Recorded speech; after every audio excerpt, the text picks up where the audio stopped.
السلام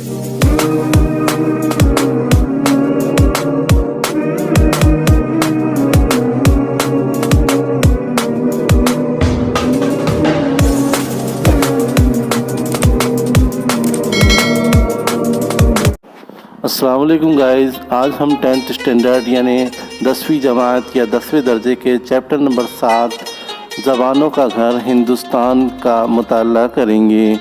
سب سے پہلے جانتے ہیں اس کے مصنف سید احد-شام حسین کے بارے میں۔ چلیے شروع کرتے ہیں۔ چیپٹر شروع کرنے سے پہلے ہم بتانا چاہیں گے کہ 10ویں جماعت یا 10ویں درجے کے تمام چیپٹرز کی پلے لسٹ کا لنک اس ویڈیو کے ڈسکرپشن باکس اور آئی بٹن میں دیا ہوا ہے، آپ وہاں سے بآسانی اسے پڑھ سکتے ہیں۔ اس کے علاوہ 10th اسٹینڈرڈ یعنی 10ویں جماعت کے تمام قواعد کے ویڈیوز کی پلے لسٹ کا لنک بھی ہم نے ڈسکرپشن باکس میں دیا ہوا ہے، آپ بآسانی وہاں سے پڑھ سکتے ہیں۔ آئیے شروع کرتے ہیں۔ سید احد-شام حسین، ان کی پیدائش ہے 1912، ان کا انتقال ہوا ہے 1972 میں۔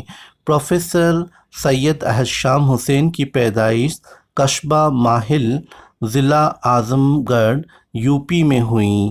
یہیں ابتدائی تعلیم حاصل کی۔ ابتدائی تعلیم سے مراد ہیں پرارمبک شکشا یا ایلیمنٹری ایجوکیشن انہوں نے حاصل کی، اور اعلیٰ تعلیم یعنی اچ شکشا کے لیے الہ آباد آ گئے، یہیں ان کا انتقال ہوا۔ احد-شام حسین کا شمار یعنی گنتی اردو کے صف اول یعنی پہلی لائن یعنی کہ فرنٹ لائن کے نقادوں میں ہوتا ہے۔ نقاد مطلب تنقید کرنے والوں میں ہوتا ہے۔ وہ ترقی پسند تحریک سے وابستہ رہیں۔ تحریک سے مراد ہے آندولن، یعنی ایک آندولن چلا تھا ترقی پسند تحریک کے نام سے، اس سے وہ وابستہ رہے یعنی جڑے ہوئے تھے۔ وہ کئی کتابوں کے مصنف تھے۔ مصنف مطلب لیکھک یا رائٹر یا لکھنے والے۔